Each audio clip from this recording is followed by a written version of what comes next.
Oh, sorry, just getting some Dutch courage. I haven't been involved in a foursome for quite a while, especially with three legends. So we've got Tony coming on. Tony Cohen's going to come on. We got Bish coming back, Simon Bishop, who's worked with Tony and also with Jed. They're great mates, and Jed as well. So thanks for tuning in again, everyone, and joining. I really appreciate it. It's a good thing we've got going on here, so I appreciate everyone's support and that sort of stuff. So I just got to work out how to do this again. I've not go live in a room. Anyone who can see this? Hey, Simon, can you? All right, I think I'm good. All good, I'm good. Jed, Bish. Here we go. Sorry, everyone, just bear with me. And Tony. So, I know you would think after all these episodes that I'm good at this stuff. Obviously not. Plenty of smoking. All right, we'll see if this one works. So I think I'm good to go. So hopefully all you guys are there. Welcome back, Jed. Thanks, Rhys. Nice. Well, any minute now, I think we'll get Tony in the room. There we go. There's Bish. What are you doing, you prat? Who are you talking about? And wait, I think the best till last TC is going to be here any minute now. So you guys feel free to chat amongst yourselves and we'll just watch. Thank goodness it's fucking dark at Bishop's place. You can't see his fucking mutt. Oh, he's done that amazing mood lighting at the back. Where you are out in a minute, you'll have to start copping in, brother. You'll be. Here we go. I'm going to bring Tony in again. Tony, I'm just sending you another invite again. What's the light on top of your head? You look like Uncle Fester again. I told you to put that globe in your mouth, not on top of your head. I can't fucking change the light in the fucking ceiling, can I? Oh, fuck. Mate, Bish, There you go. It says Tony's unable. I'll keep going. You guys keep chatting. Hello, Mum's home.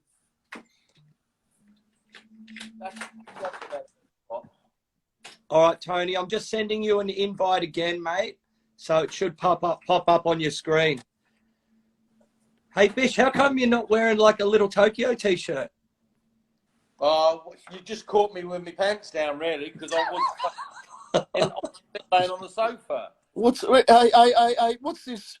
Where's my Tokyo t-shirt? Mate, I've just got some new merch in. When you got the money to spend it and go up. You fucking miserable prick, Bish. You know what I mean? You're a 4B2. What do you expect? Eh? You're a 4B2. What do you expect? Oh, that's not very nice, is it? Mate, I'm saving up to be one. Fucking Johnny Dollar was telling me this morning he thinks he might be one. I said, I'm fucking sure you are. All right, Tony. If you're still out there, Tony, here we go. You guys keep chatting again. But tattooers back in the day have generally been, some have been quite thrifty. Who? Myself, for one. But, but tattooers would generally earn some good money, but they wouldn't want to spend it on things. I'm quite thrifty as well. I like giving it out. Yeah. No, but, mate, we work hard for it. Thrifty. You only started giving it out recently because you've copped so much flack for being a tight bastard. Here we go. Mate, I've never received a T-shirt from you, and if it was 4 times too small. It must have been hurt. Well, you've only got little cars like your dick to polish, so you only Volkswagens are expensive now, aren't they? Yeah. Jed hasn't got enough money to save that. What was the tattooer's choice of car back in like the 70s or 80s? I'm kind of thinking like either a big Ford Fairlane or a Statesman or a Monaro. I've had Fairlane, Cadillacs, fucking. I mean, there was one time there, Tony came to Melbourne with Les Lee in that Cadillac, his black Cadillac. Him and Les drove down and they come and picked me up, the pair of them, and drink the long necks. Maggoted they were. And we're going to Hound Dog's Bop Shop in North Melbourne. You're driving. Yep. The pair of them jump in the front seat, and I've got about 6 inches, and the steering wheel's way over here somewhere, you know. I'm trying to reach over because I'm jammed up against the door because them 2 fat bastards are sitting filling up the front. That was a funny trip. Hey, just give me a minute, Tony. I know you're there. I'm just trying to work out shit my end, mate. I'm sending you another invite now. I had this trouble too, Tony. It should come through. Hey, did you guys ever work at the Illustrated Man at the same time? Yes. Yeah. Nice. That would have been a quiet shift. No. Oh. Actually, Tony said he's just in and he's joined, so I reckon he'll be there. What were you guys doing, the night shift? Yeah, great. Here we go, Tony. G'day, boss. Hi, Bob. How are you? G'day, fellas. How we doing? Awesome. I'm still here. Hey, How many shandies you had? me? Yeah. I stopped drinking 2 years ago. Really? Mate, you had a few Budweisers the other week when we interviewed you. Oh, I forgot.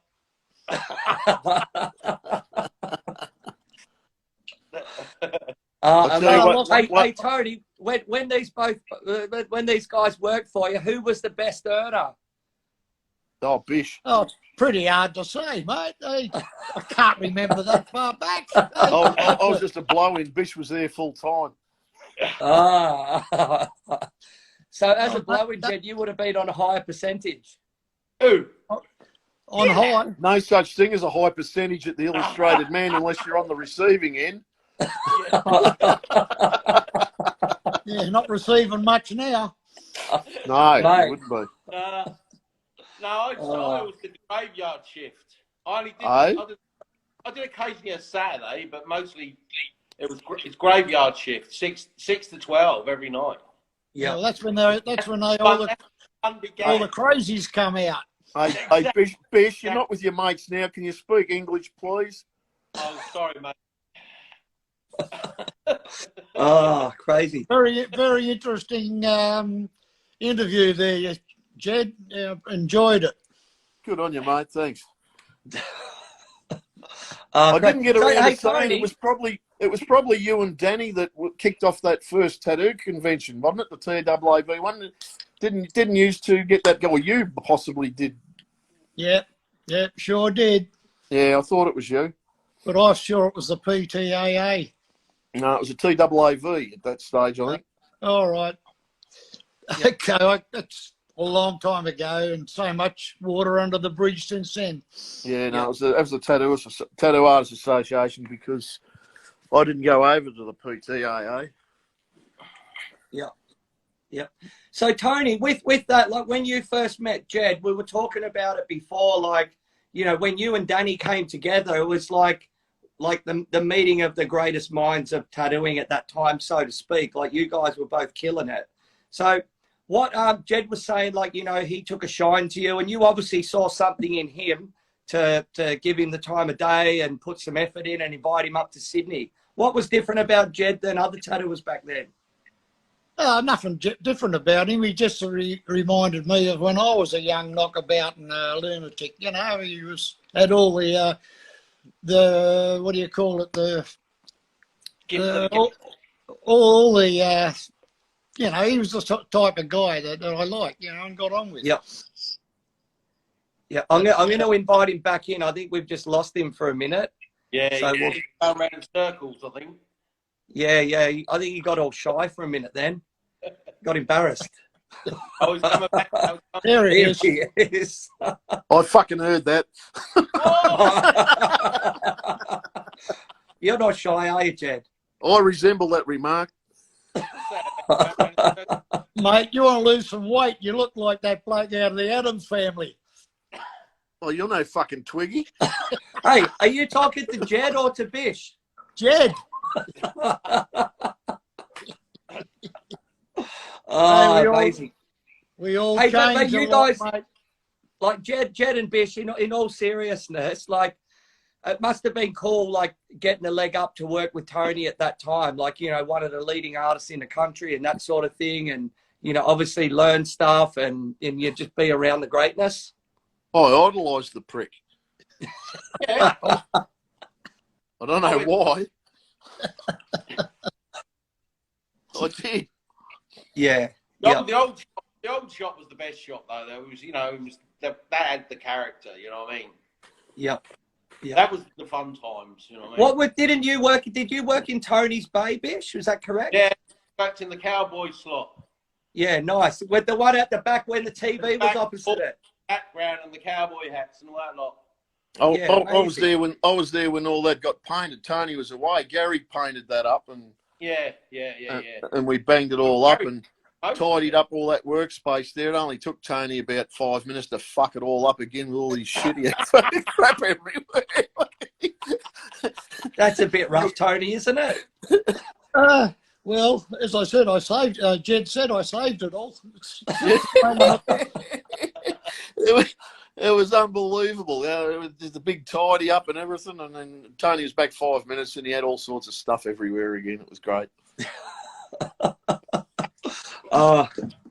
You don't want to hunt around too much looking for stuff, do you? What's that? You don't want to hunt around too much, waste time looking for things. Yeah, well, you knew where everything was. You wanted something, you just lift something up and throw something out of the way and grab it. And you just seemed to know where everything was somehow. Hey, Bish, how did you end up working with Tony? Tony didn't always have good luck. So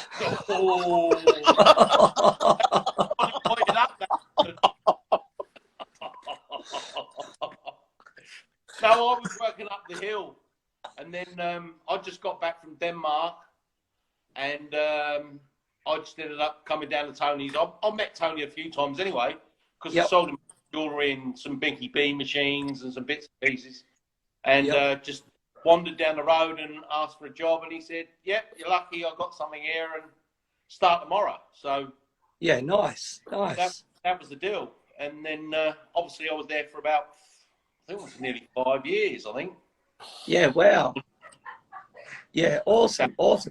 Obviously, Tony, you must have enjoyed Bish, obviously, apart from being a great tattooer, but, being English and your connection with England from Doc Price to the Bristol connection, Danny Scoose, all that sort of stuff. Yeah, I worked for Danny for a while. Yep. His missus threw me out. I'll tell you why, because she wouldn't let him tattoo women. Okay, someone's got to do it. I used to drag him in off the street.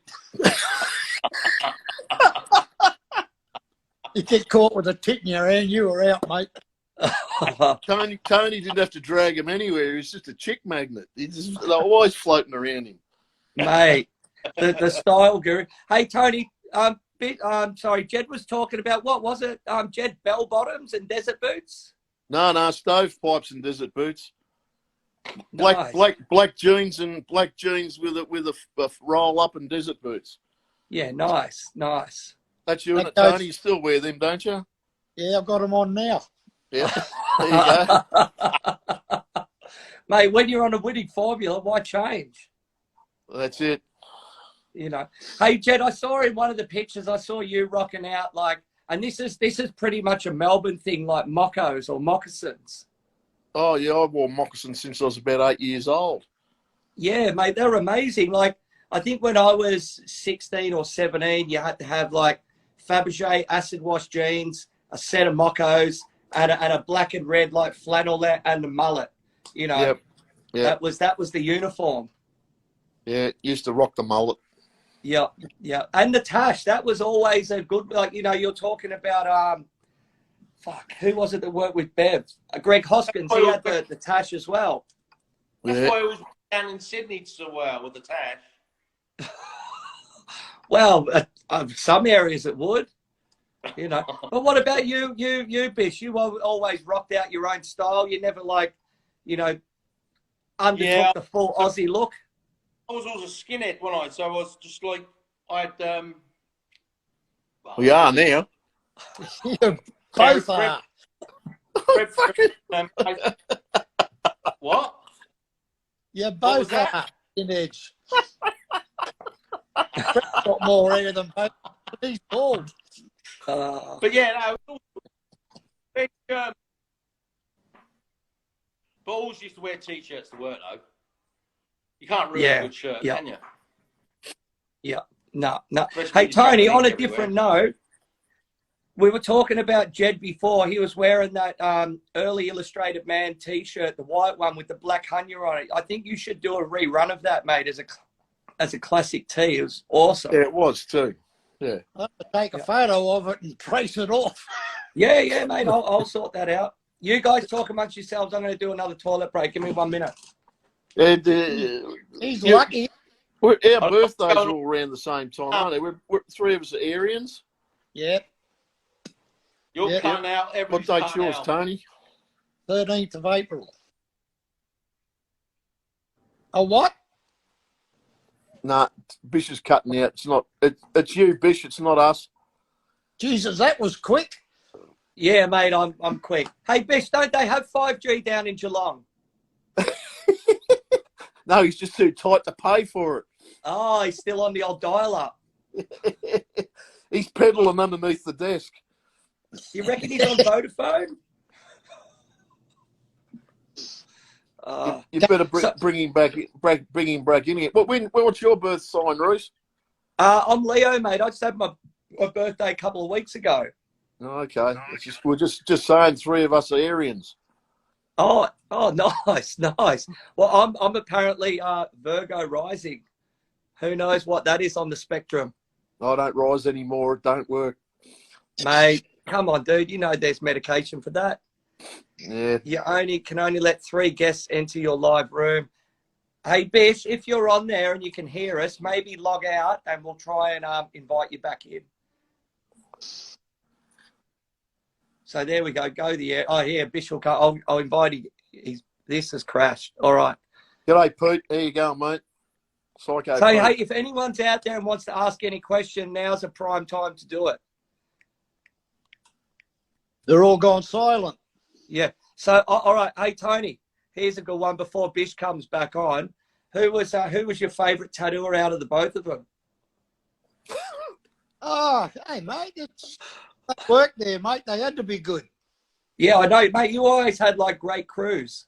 Oh, yeah. What a diplomat, eh? What a diplomat. Yeah. Mate, yeah. I lately, or not lately, in the last couple of years, I've given people jobs. Yeah. And I say, fuck one up, you're out the door. Fuck 2 up, you'll fucking end up in the traffic. Hey, out the door real quick. Hey, what about the box? There, man. Hey, Tony, what about the box you've got that you give to people and you go, if you can put that together, you might have a job? Mate, they don't even know what they are. I'm going to get one of them rotaries and pull it to bits.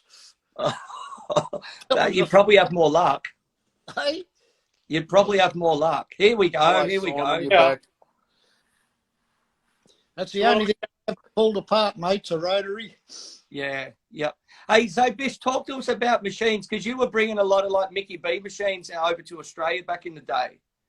Yeah, I mean, when I first came, I bought about 50 at a time, you know what I mean? It was just bringing them over. People wanted them. People had heard about them. So, me and Mickey were good friends. That's how he bought his first house in Australia. Nice. Hey, this could be one for you, Tony, and you also as well, Jed. Someone's just asked, I'll go back. It is Bird Mick. Tell us a story about Danny Robinson, please. So just any story, each of yours. Oh, shit. I got my solicitor here. He's not letting me say it. All right. So, Tony, have you got like a story about Danny Robinson? Like, you know, what made you go down to Melbourne from Sydney and work with Danny and you know, sort that whole thing out? Do we really have to go down that path? Mainly to meet him. Yep. Our relationship didn't last very long in Melbourne. I think it lasted a bit over a year. Yeah. We didn't get on that well when we weren't working. We worked well together. Yeah. But he used to throw parties and didn't invite me. You know, because I had a lot of my mates there, and he probably didn't want them around either. But, no, might have been something to do with the amount of rum that he drank, Rhys. Yeah. I can remember I went to a particular house in Sydney one night with Tony, and I was first out of the car and through the door, and it was, "Fuck, Cohen's here, hide the rum, quick."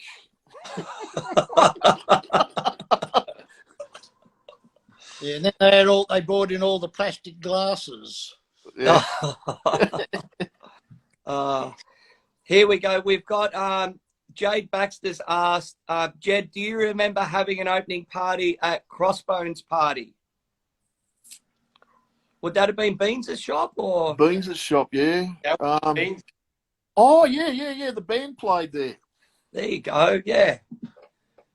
Yeah, nice. And then we've got Don 1674.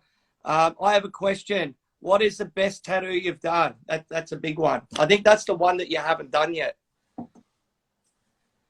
Like, Tony, for you, it's probably like the multiple bodysuits you've done over the years. Oh, mate. I'm happy with most of the stuff I've done. If I done anything that was pretty shit houses, because I was a shit house customer. But Yeah. It works like that. You know, everything you do is an extension of your capabilities. So I used to redraw Flash nearly every year and take photos of everything and see how I could improve on something, you know. Yeah. I remember hearing a story, Tony, of like some other like Sydney tattooers. Like, I think you were one of the first guys to use yellow card as the backdrop to your Flash. I was. And then that sort of set the trend of, you know, other studios started following that. Yeah. Well, there's a lot of ways you could do it. Black, yellow. I just preferred yellow. I reckon that made them stand out a lot better. Yeah. And good club colour too. Hey? Good club colour. Yeah. Shit. Hey, we've got a question here from Crazy Stevie Wells. Ask Jed if he has ever misspelled the word Australia. Stevie, what are you doing? You should be asleep still, mate. It's wee hours of the morning in New York City there. What's going on? Australia. Did you ever get that nutsack I sent you, Stevie? You can't bring us your first one. He'd be funny to bring in. Stevie's a funny man. Crazy Stevie Wells. You all get on his page and on his he's Instagram. the dude doing the animations. Yeah. Oh, amazing. Yeah, he came out now to visit with us for a while. He's a funny man. Wow. Okay, cool. Yeah, awesome. A funny one. A little funny one. A little funny one. He is a little funny one. I was tattooing at the Harley show. I think you did one with me one year, Jed. Yeah, 1985 or 6. Yeah, I tattooed a fella and he wanted Triumph on his arm. And anyway, I put Triumph on his arm, looked at it in the mirror and he said, "Oh, you left the M out." I said, "Oh, shit, mate. Yeah, you left the M out." He said, "Oh, don't worry about it. I haven't really got one." Well, yeah, that used to be the thing. Dudes would get, like, you do a Harley Davidson logo on someone, and even in my era, I go, "Oh, so have you got a Harley, mate?" Like, no, but this is the start. I'm saving up to get one. And like, no, you're not. Yeah. We had a funny one one day. Working. Hey, Bish, you might remember this dude, Andy Dixon. I worked for him in London in Kensington Market. So this guy's come in and he got the Van Halen logo on his arm, but he fucked it up and put the stencil on backwards. And I'm like, Andy, like, you got to flip it. And I was like 22 or whatever. He's like, "Shut up, boy." And I'm like, Andy, like, you know, that was on the tried. First Mate, I tried. And then the guy was all wrapped and everything. And he looked in the mirror and he clocked it and he was so proud. And then his wife come in and goes, "It's like, it's backwards." And Andy's just like, he wasn't someone that you're going to complain to. I think he charged him like fucking £600 for it, like a 2-hour job. And the dude, I just remember him looking in the mirror going, and just destroyed. Just left to get destroyed for the rest of his life. Yeah, that was a shit story, wasn't it? You can tell me. I've got albums full of fuck-ups, mate, from other people. We had one day, a bloke came into the shop down here in Ballarat and he was a bodybuilder and he wanted a Superman emblem on his shoulder. And one of the blokes that was working there at the time, he's done one on him and he did it mint. The line work was mint. The colour was beautiful. And bloke went away and he's come sailing back in later in the afternoon. I said, what are you doing running around out in the sun with a fresh tattoo, mate? He says, I wanted an S, not a Z. Mate, my Superman story is when Bon Jovi kicked off, like all the wogs, the Italians and stuff that I was tattooing, they all wanted the Bon Jovi, the cow skull and the Superman on the other side. Because like a lot of like young Italians and Greek guys from my generation, they didn't get tattooed. You know, didn't get heavily tattooed as much as like Aussies did. No, g'day, Zach. I see Zach's down there at the moment. Long time. Yeah, Zach, mate, Zach's a legend. And his dad, Nigel's a tattooer. Hey, Zach. Yeah. Here we go, Tony. We got a question here. A guy called Hellraiser going, how did you like working with the old boys in the UK like Doc Price and Scoose? Well, I know Daryl worked out here, but you spent a lot of time going back and forth over the years. Hey, Tony. Oh, mate, that was great to work for. You know, like the epitome of being a good tattoo shop is looking out into your shop with a shop full of sailors in uniform. And that's what Daryl's shop was like. And, you know, like even now they don't come in because they probably get beaten up or get spat on or something like that. So nobody comes in a uniform anymore, whether Army, Navy or Air Force. And working with those guys, mate, was a pleasure and enjoy every minute of it. Yeah, amazing. Hey, Jed, did you ever come across Daryl or Doc Price over the years? That was before my time. Yep. Yep. I imagine, Bish, I imagine you have. Pardon? No, I haven't. I've never met Doc. I was planning when I was back there in England for that little bit. I wanted to pop down there and see him, you know, because obviously my second tattoo was a Doc Price tattoo. Like, I think it was about 78 when he brought out that flash set with all the dragons and the parrots and everything else. Right.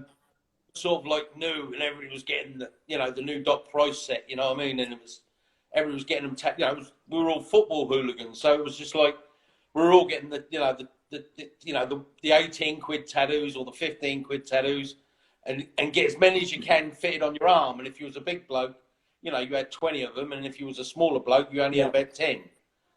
Yeah. But that was the way it went. You know what I mean? It was like you go in there, pick off the wall, and get it slung on. Yeah. But who did your first tattoo be? He did a lot of good, sheets of flash that a lot of people actually use. Yeah. You know what I mean? I spoke at Cherry Creek back in the 90s. You know what I mean? Yeah. Hey, Crazy Stevie Wells has just asked, hey, you guys didn't really have a flat needle stage, if I'm correct. Went straight from rounds, straight to mags, and he goes like, you basically in Australia we went straight from rounds to magnums. We skipped the whole flat stage. Hello. What? I was making 36 magnum needles when I was working with Daryl in an arc. Oh wow. Okay. And you stick your needle through all the damn things. What a pain in the arse they were. Yeah. Easier with a razor blade. Yeah. Yeah, Australia was definitely known for 3 needle outline and 7 rounds. That was the way. That was what it was like when I started. Singles, threes, and 7 round shaders. Yeah. Line it with a single, boost it with a 3, and colour it with a 7. But the thing is Graham Townsend was about, I suppose he came around the late 80s.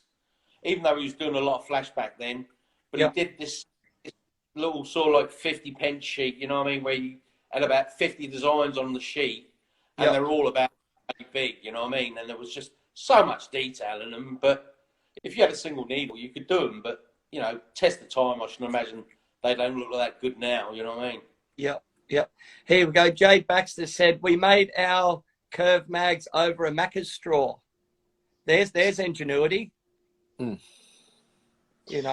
Hey, what was I going to say? So, I forgot. It'll come to me. Most of that work I did with 3 outlines and 7 shaders, all the big backworks and arms and stuff. Yeah. Yep. That's all. Was that's that all with we, like what, number 12 sharps or something, Tony? Yeah. Yeah. We used to get all the bulk needles from England. Millwards. Hey? Yep. Millwoods. Trying to remember the name of the company. I've still got bags of them. Millwoods. Millwoods, that's a name. Yep. Bingo. Mate, you know what, Tony? You should do a limited run of needles and flip them to some younger guys. Not in this lifetime. That just drove the price up. Someone gave me a box of loose needles not long ago. I think it might have been Hamish. Oh, here we go. Wait for this.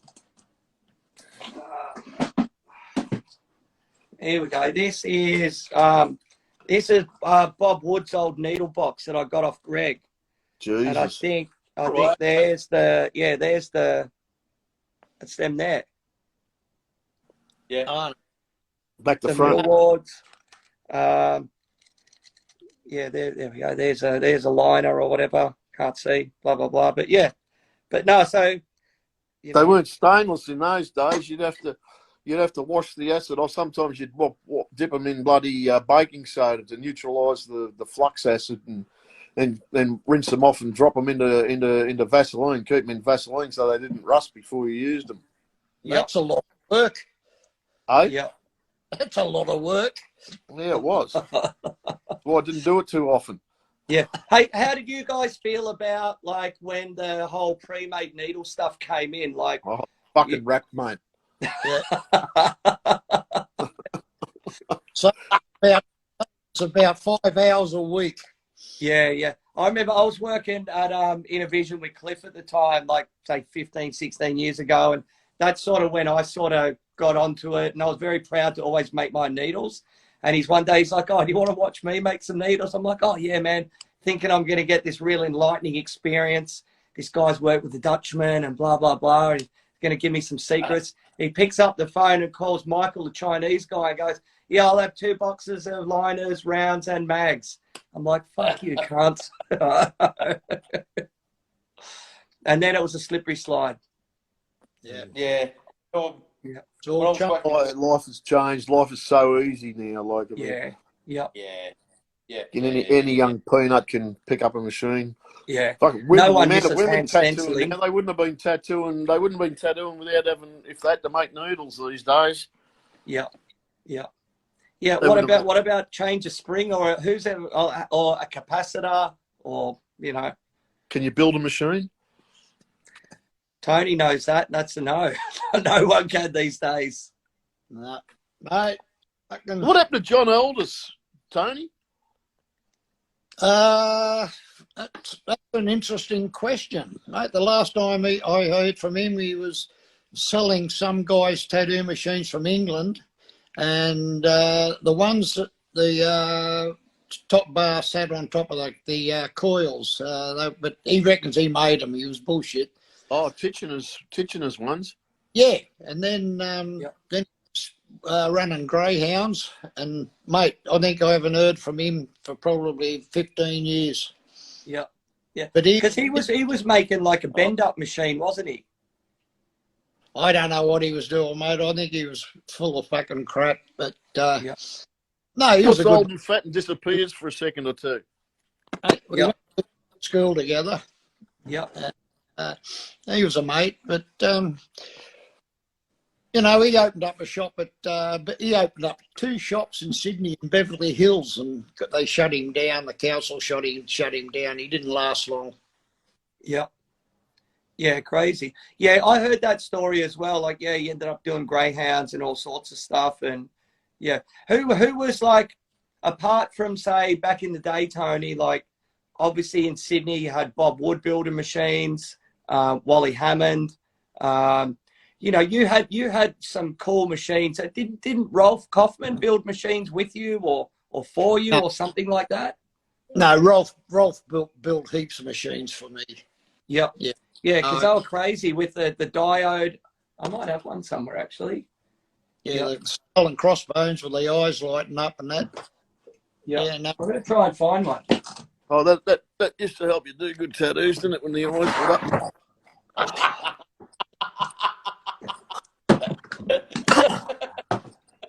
took the customers' pain away from them. That's watch the lights. Who'd want to do that? There's half the fun of watching them squirm. Hey, pain didn't bother. Here you go. I can't find your one, Tony, but this is an interesting one, machine-wise. So this is Amatron, and this is apparently Duke Brown's machine. So Amatron was a company, like a big e-coil on it, that they made machines for a period of time. Like, you guys heard of that stuff over the years? No. We get that from Greg stuff. Yeah. Obviously, then this is super expensive. So if anyone out there wants to buy it, hit me up. I'm doing it tough. We're not working. I'll let this one go for an easy $5,000. Is Duke Brown still working? Apparently, I don't know, but I've seen he's been floating around Sydney. I think he lives up in the Blue Mountain area. And if you go onto Gumtree, he's actually doing paintings. He's doing like biker style paintings and stuff and selling them for a couple of $100. Oh, wow. Yeah. Yeah. So I guess you'll be getting straight on the Gumtree after this, Tony. Me? He couldn't even climb a sapling, let alone a gum tree. Oh, here you go. Here you go, Jed. This is one I was showing you last night. This is, I didn't show you because I couldn't find it. This is supposed to be a Furness copy by Chris Higgins. Can I come a bit closer? Oh, yeah. It's a left hand. Is it a left? Oh, you're back to front, aren't you? Yeah, yep. Yeah, with the old classic thin bar and all that stuff. So, yeah, this is, yeah. But it's got long coils in it. It doesn't have the yoke under the coils to compensate. Yeah, it looks like it's obviously been like, put together and all that sort of stuff. So, yeah. Hey, what are some of your favourite machines now you're using, Tony? Rolf's, the TC ones. Yep. Yeah, Did he recently do another run of them? Yeah. I'll tell you something about Lyle Tuttle. When Jed just mentioned left-hand machines. Yep. And I said, well, how come you make yours back to front? He said, oh, it's all balanced, Tony. Grab a dumbbell and build your arm up. Well,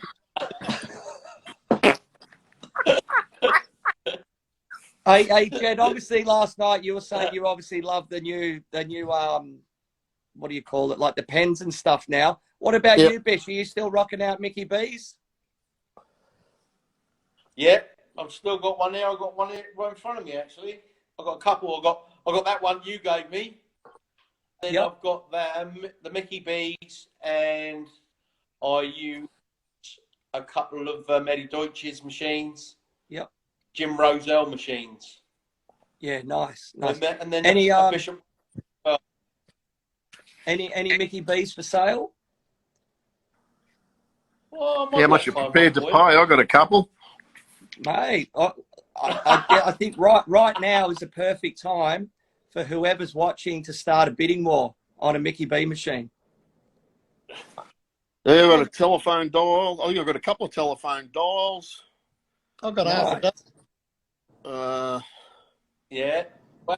I forget where I got them from now, though. Some peanut sold them to me. I'll start the bid at $400. 400? That's insulting. Come on. Oh, mate, mate, we're all in lock. Oh, someone's just come up with 2,500. What? Where? Shut up. Hey. Tony, you've got an amazing collection of machines. Yeah, and all my tattoo machines belong to my grandson. Amazing. He can do what he likes with them. Yeah. But this time he's old enough, they might be worth a lot more money. Yeah. Hey, Tony, how did your machine collecting... Sorry, Jed, how did your machine collecting start off, Tony? Oh, about 1968 when I bought 2 tattoo machines off Johnny Nash in the Rhysby pub. Yeah. I've still got them. Yeah, and you've obviously never let go of much over the years. A couple I have that I regret getting rid of. Yeah. I had a Bob Hammond tattoo machine, one of the first Cindy Ray ones, engraved, and I let it go like a fool. Yeah. But so, Big Mikey, if you're watching, do the right thing and get it back to its rightful owner. Actually, one of my finesse machines, Tony ended up with one of them, one of my original machines. Yeah, cool. Ended up with who? You. Oh. You got it. I gave it to you. All right, I've still got it, I imagine. It's got one Ant Whistle's quick change gizmos on the front of it. Ah. Hey, okay, so let's talk about that for a minute, because Lyle Tuttle credits Ant Whistle as like coming up with that quick change thing. Do you guys remember that coming in, and like, was it like revolutionary? That was great, yeah. Good thing, you know, you could use them as a yoke, especially if you're using the thin armature bar one. You could slip it straight in underneath under the coils, you know, and get rid of the yoke. So it was all pretty solid and compact. It worked well. Yeah. Hey, Bish, in the UK, like, you're obviously a machine man yourself. I know you've been in and out there over the years, but what were some of the most desirable machines, you know, in the UK back in the day? Really, to be honest with you, I was a Mickey B man through and through. Yeah. Because obviously, you know, I bought a couple of Todd machines when I met him in San Diego. But the thing is when you get something that works well, you don't want to put it down. You just keep using it. And the thing is, those Mickey B's, original Mickey B's, still will run really, really well. You know what I mean? It was when they changed that you know, the machines went downhill a little bit. You know what I mean? Yeah.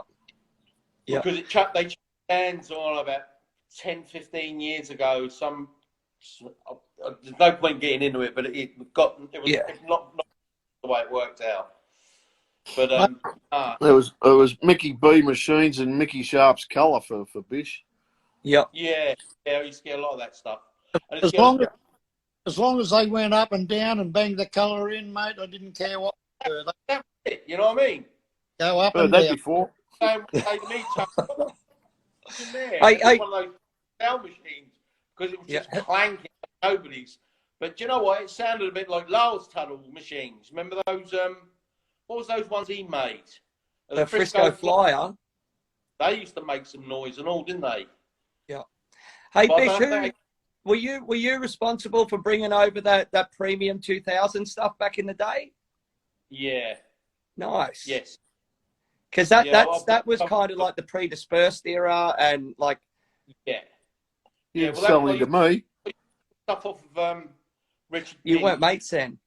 Yeah, obviously. We never have been. Oh, shut up, yeah. He's scared. Anything I brought over, he used to get his hands on.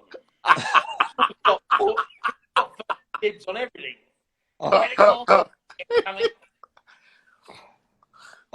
Hey, how were you bringing all that stuff into the country, Bish? Like, just your backpack and suitcases loaded, or were you posting it over? Yeah, well, I mean, when I first came, I used to bring jewellery as well. I used to bring those stainless steel rings.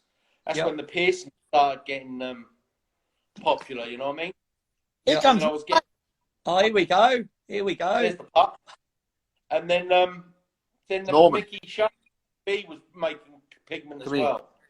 Come here, Norman. You used to get a lot. Yeah, crazy. No, crazy. There was all sorts of stuff out there, but I mean, it was a case of what you could get your hands on, you know, if you can make a film out of it, you know what I mean? Yeah, yeah. No, nice, nice. I must have sold about 450 machines of Mickey's, you know what I mean? Yeah, mate, that's crazy. Hey, that was over the years, though, over like about 10 years or something. Come here. The last one I was in New York, waiting for 50 machines to come to New York, but they were coming in bits, and I had to put them all together. You know what I mean? Yeah, yeah, crazy. But, here we go. It's Animal Hour. Hey, Bish, any animals in the house? Any animals in the house except for you? He's 8 months old, this thing. That was a 10-pointer, Rhys. Oh, I bet I'm just waiting to pick my moment.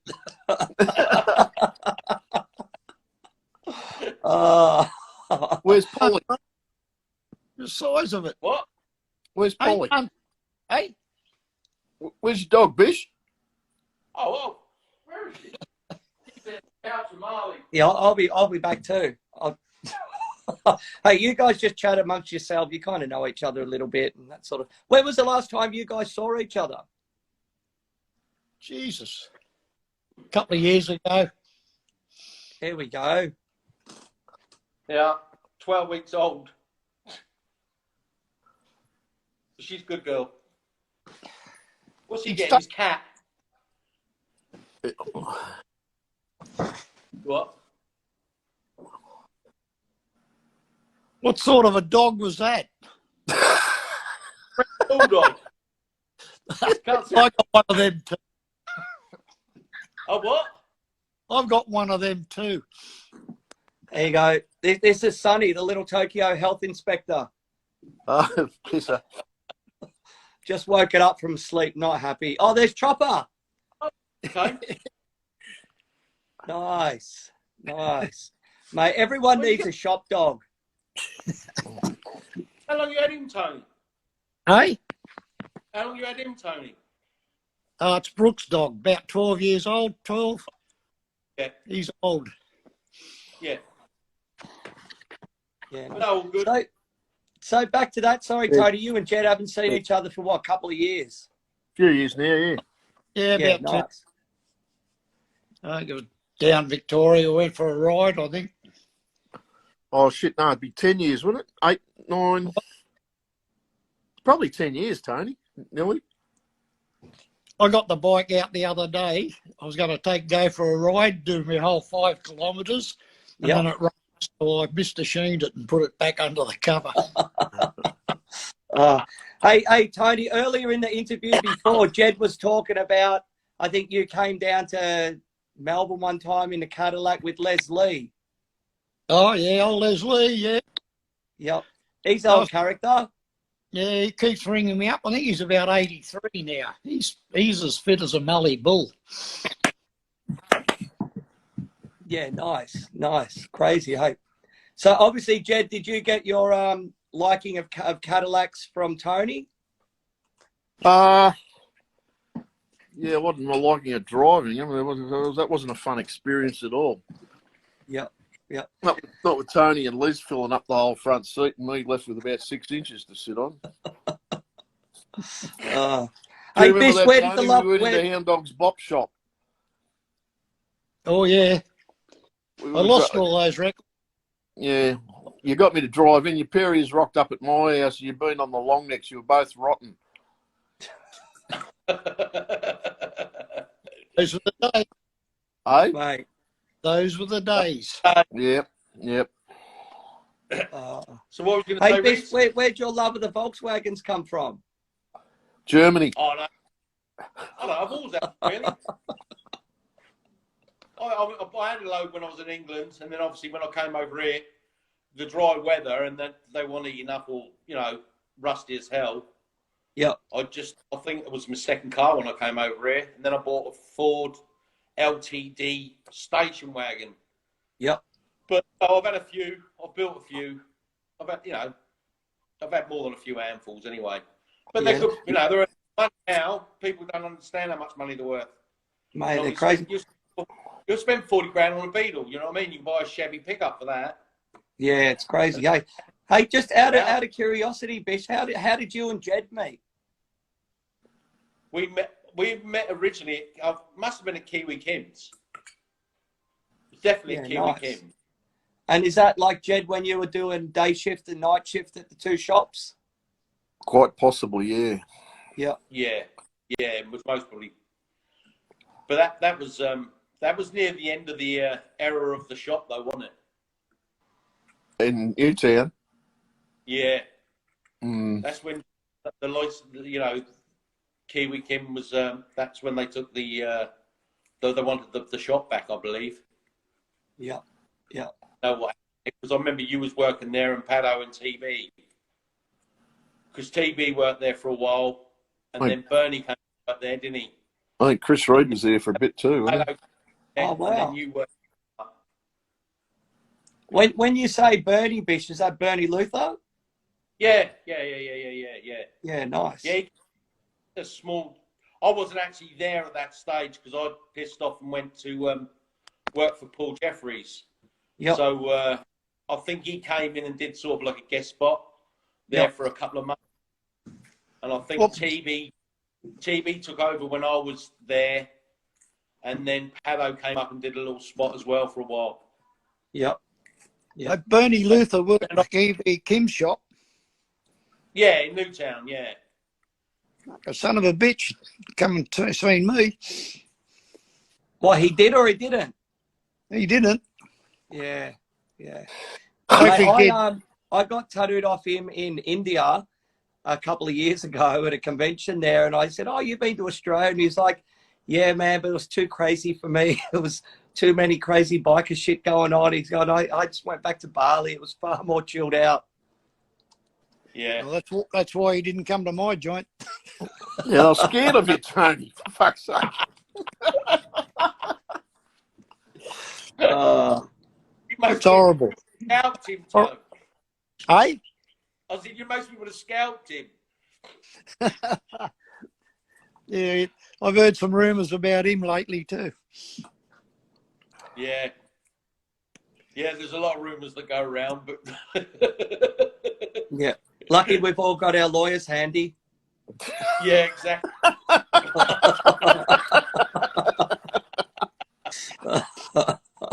Amazing. So how are you guys all dealing with this shit show anyway? Like, doing okay, getting through it? Yeah, Fucking no, I'm going nuts. No. Yeah. No, to be honest with you, I've just lost all enthusiasm to do anything. I can't even go out in the garage and work on the car. Yeah. Yeah. Too bloody cold to go out in the garage. Yeah. Oh, mate, yeah. I'm used to cold. I'm from England, aren't I? Yeah, yeah. To be honest with you, you just feel lethargic. Yeah, exactly. And the days just fly. Like, you know, they just sort of like, fucking you start to think, how the fuck did I actually work and do a lot of stuff in one day?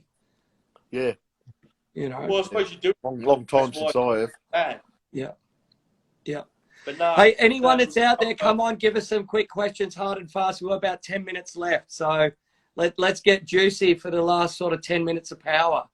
Oh, Anthony said g'day to me. Ants, yeah. And what you can say, can't say. My battery's We'll work it out. We'll work it out. So Bish, you went back to the UK and now you've been back in Australia and apart from these fucking lockdowns, it's good for you? Oh, definitely. I'm so happy to be back. You know what I mean? I was like, I got back in 2 days before shutdown. Yeah, wow. But then I couldn't bounce back for 6 months because obviously I couldn't kick the guy out of the house because of COVID. Yeah. So then I was a bit of, crashing on people's sofas and stuff. And then I ended up finding a good mate that put me up and I was looking up my sort of house in his house for a while. Yeah. So then when the first COVID got lifted, then I was able to get the guy out, you know what I mean? But that was like 6 months on. Yeah, and then the car from England. So it sort of all came together, really. So it wasn't a bad venture. Yeah. But now it's just dragging on, you know what I mean? It's just like, fuck it. Well, the carrot's getting bigger. They're sort of saying, it's, coming to an end, apparently. So, hey, we've had a little flurry of questions. So we've got a couple. So first one will be, hey, from Jeff Butterfield, if the lawyer allows, can Jed give us a Shaky Bill story?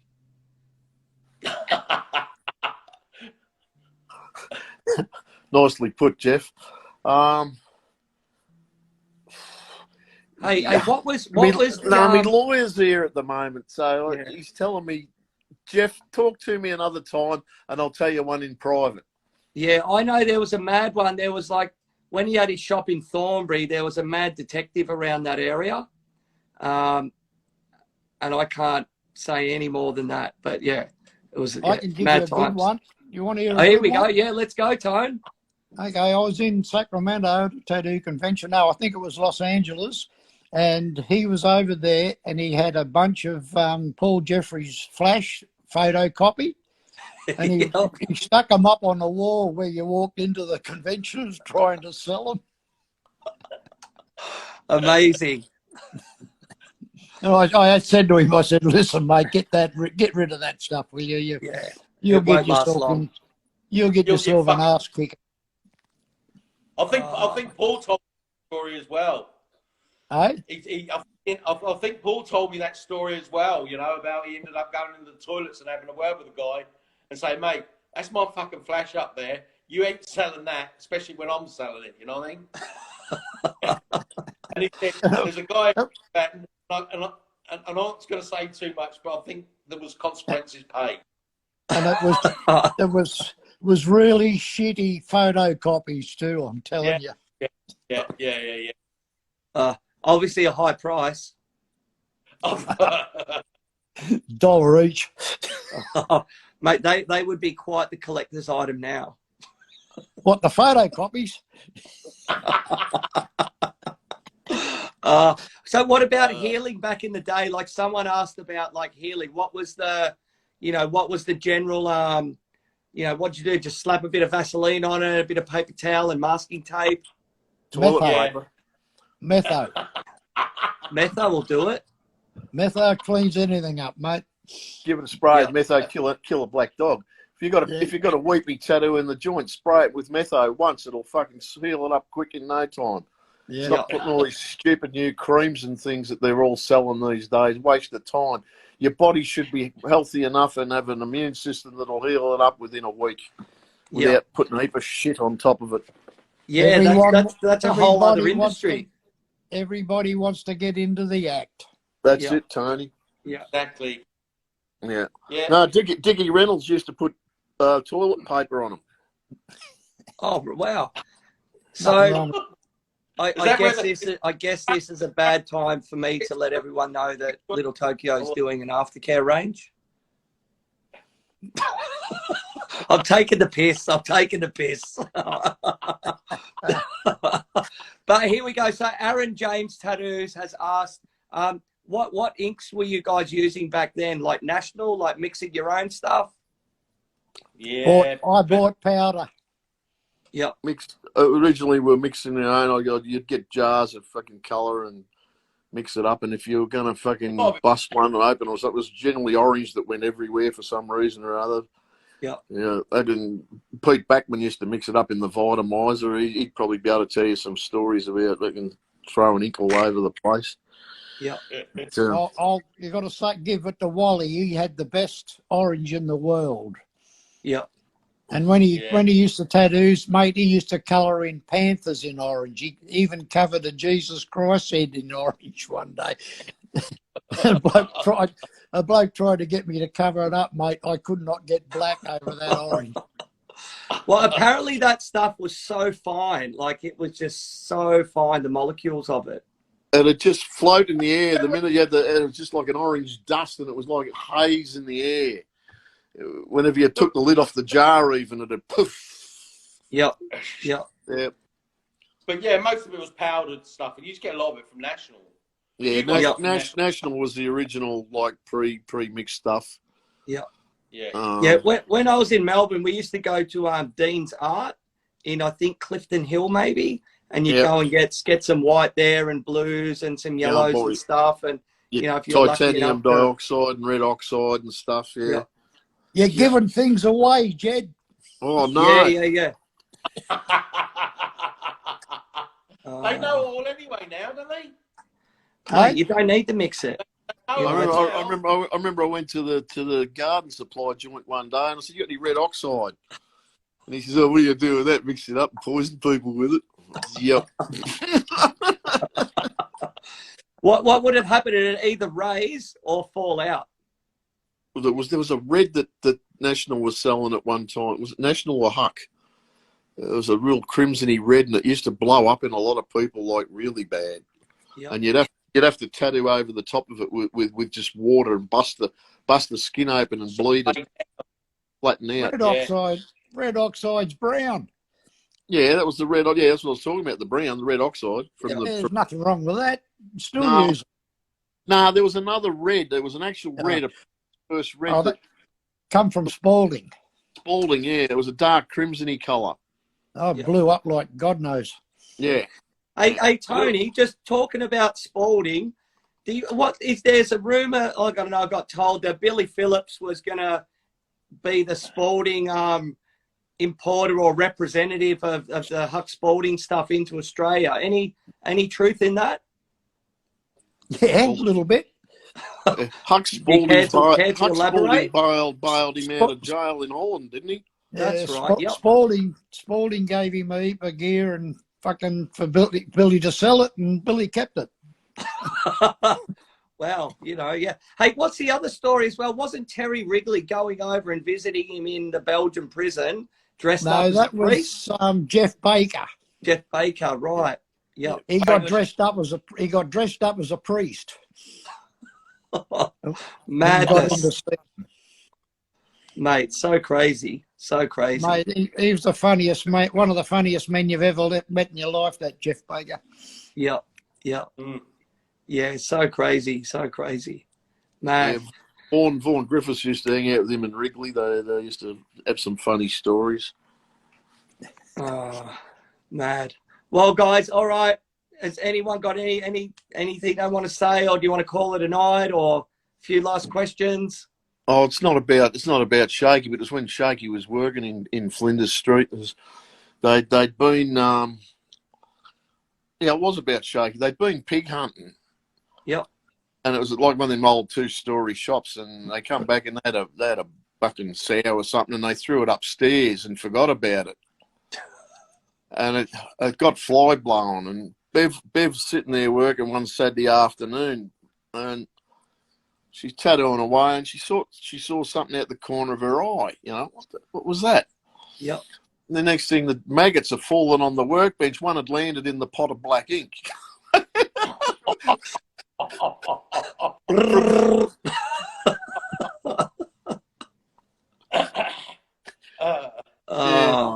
Dead pig up in the bedroom upstairs. Mate, amazing. Hey, Jed, Crazy Stevie Wells has asked, let's hear Jed play guitar. Any chance tomorrow night you can bust out a few riffs? Oh, look. Only if you get on and jam with me, Stevie Wells. Mate, that's a possibility. It's a possibility. Just so, I got one I prepared earlier. Oh, here we go. What a coincidence. Hey, Tony, why don't you bust out one of your guitars too? Get fucked.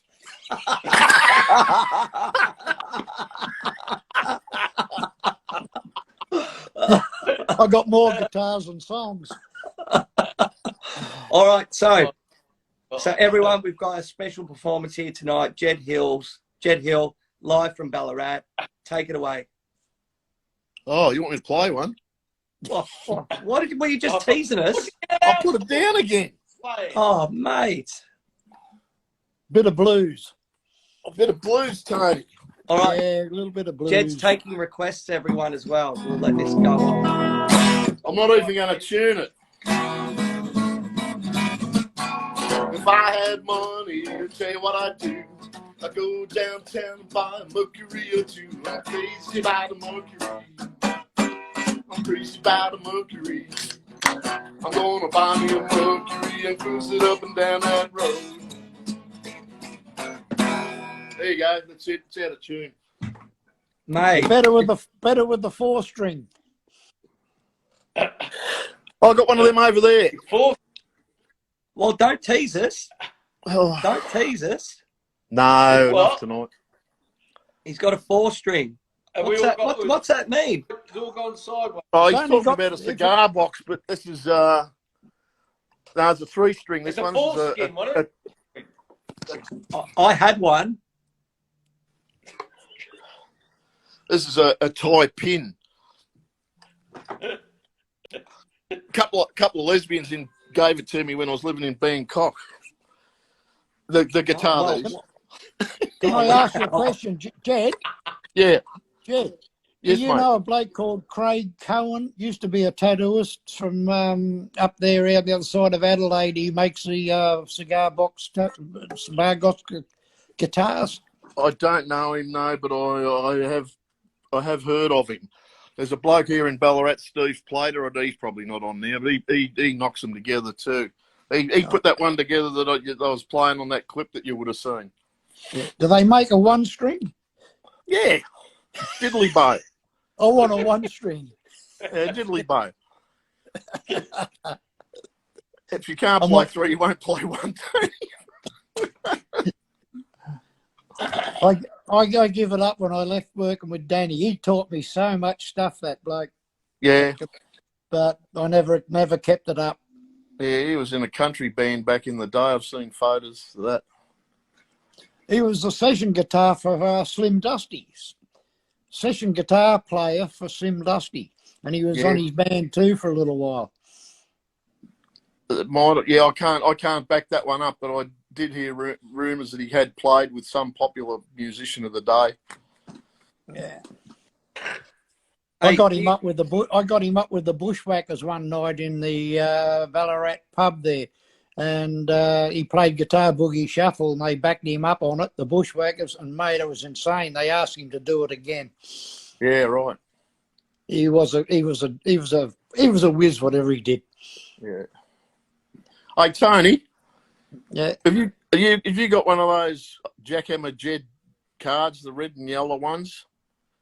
Oh, God, I've got about 8 albums there that are about 6 inches thick full of them. I'm sure I have. What, do you want one? Yeah, I need one for a mate of mine. He's been chasing me for years. I had one of his and it's gone. Okay. I'll have a look tomorrow. That'd be great. But I'm sure I have. I might have 2. Lovely. Lovely. I'd hate to bust up my collection for a card. The price you probably only got a few thousand of the fucking things. It'd be worth a few now. It'd be vintage, wouldn't it? Hey? I said it'd be worth a few, Bob. It'd be vintage now. Totally. Oh, mate, I've got them going back to the 30s. Are you trying to be funny, Bishop? Oh, I mean, it's card. You know what I mean? I got a heap of old ones from a bloke in Brazil, Sao Paulo. His father was a tattooist, and give me a heap of shit. Yeah, you were saying that on the other night when you were on with Rhys that it's probably one of the oldest ones you've got. Yeah. Yeah, mate. Yeah. What do you do? What do you do with them? You know, I've got boxes full that I got no more room for albums. How's Jenny doing, Tony? She's not too bad. Brooke's due for a baby, so she's up there at her place looking after her. Okay. And she's very due, so I'm going to have a granddaughter soon as well as a grandson. Amazing. Yeah, I've got a granddaughter coming in February, actually.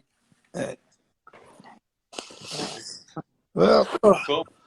I've got the oldest granddaughter lives here with me, and then we've got another we'll have one new one up on the Gold Coast in February, so looking forward to that. Nice. Hey, Bish, you're down in Geelong, aren't you? Yeah. Yeah, you're going pretty good up to this crap that's going on. Yeah, I'm doing all right, mate. Like I said, it's getting pretty tedious, you know what I mean? Just sort of doing nothing because I'd rather be tattooing, but, you know, things are picking up. But, you know, it's a custom shop, so it's sort of like, you know, appointment only because it's not in the town anymore. So it's not too bad, you know what I mean? I'm enjoying it, actually. But not doing anything. I imagine, Bish, you got all your old customers back.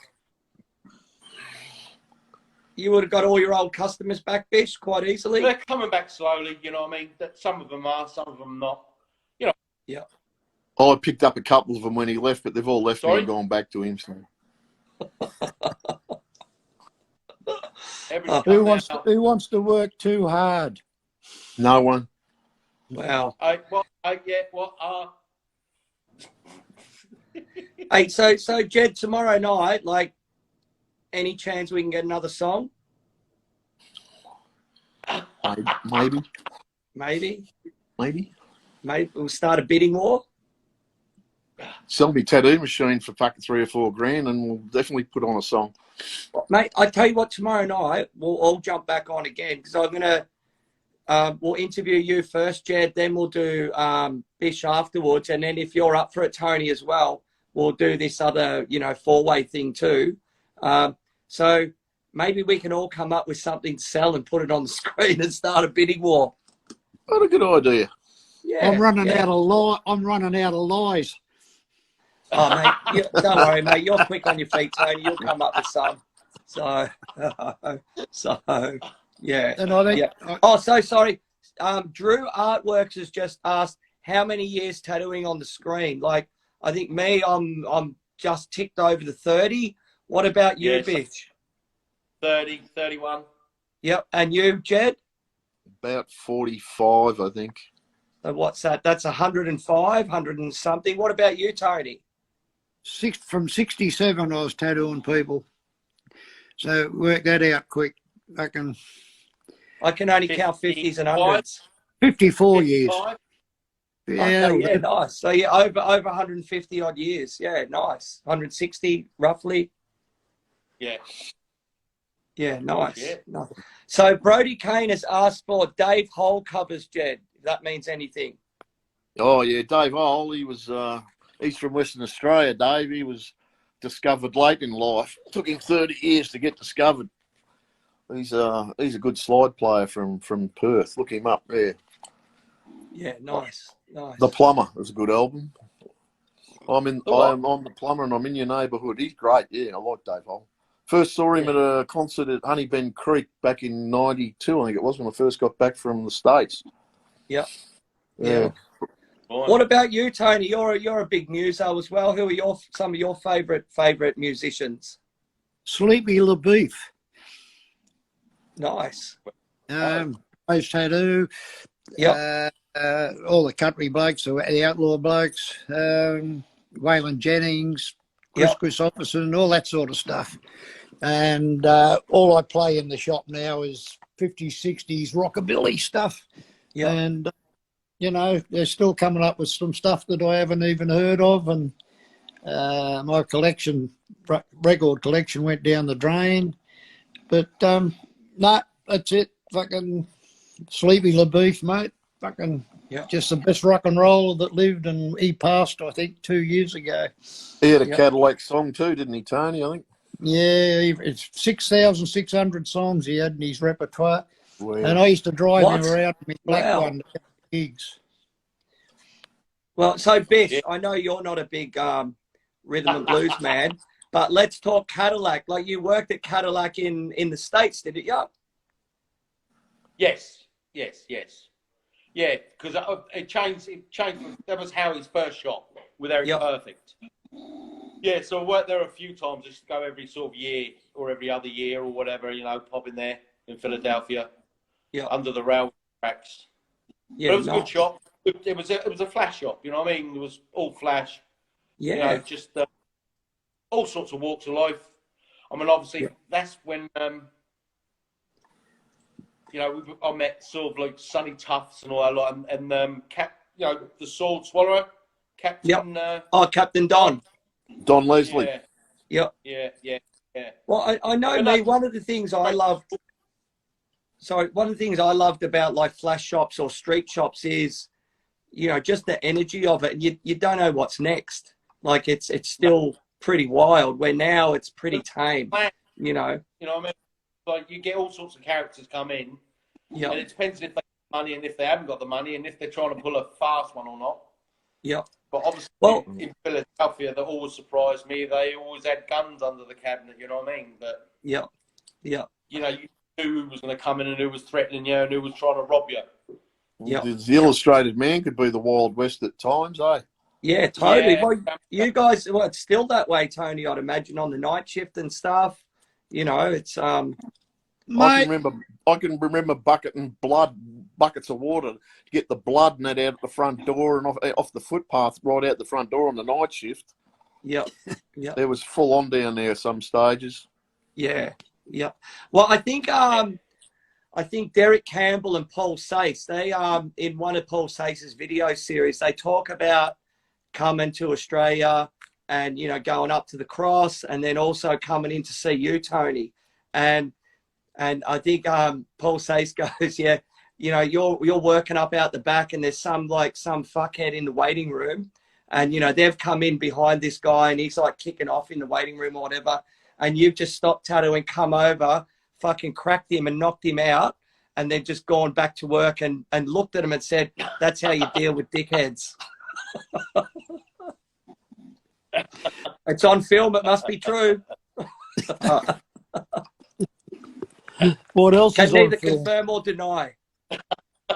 Can't remember. Yeah. Okay, so another guy, Aaron James Tattoos, has asked again, were you guys tattooing much Sailor Jerry stuff back in the day? Like, that came along later. Yeah, research. When I was working at Flinders Street in '79, it was a lot of Spalding stuff. That all the Spalding and picture machine stuff, the Martin Nuke stuff, Don Nolan stuff. You know, it was all that gear. It was all good. Would you guys, like, obviously tattooing sailors back in the day, probably yourself, Tony, more, would you have ever come across, you know, Sailor Jerry tattoos in real life? Yeah, a few, but it didn't interest me that much. You know, I've got a whole wall of the stuff now Brett had to put up, and we don't do anything off the wall anymore. You know, it's a waste of time. But that's all I'd really like to do all day long, and you know, and start someone's back or whatever. But, hey, Tony, don't you love it the most when people come in and they ask for a tattoo off this? What's that? The phone. Phone, Tony. What is it? You know, when they come up with their phone and say they want a tattoo off this one. I'm going to buy a phone soon.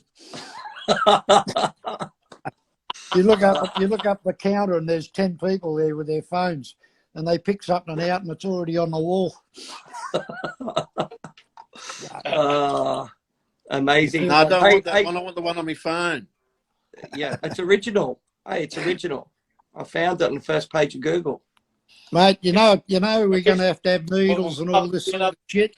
They're not going to be able to get in without their phone taking a photo of that fucking jigsaw puzzle on the front door. Yeah, this is the best one as well. Someone starts getting a tattoo, and then you just see out the corner of your eye. The world's got to know. They got six friends around filming them. Yeah, filming them. Yeah. Nah, it's not on.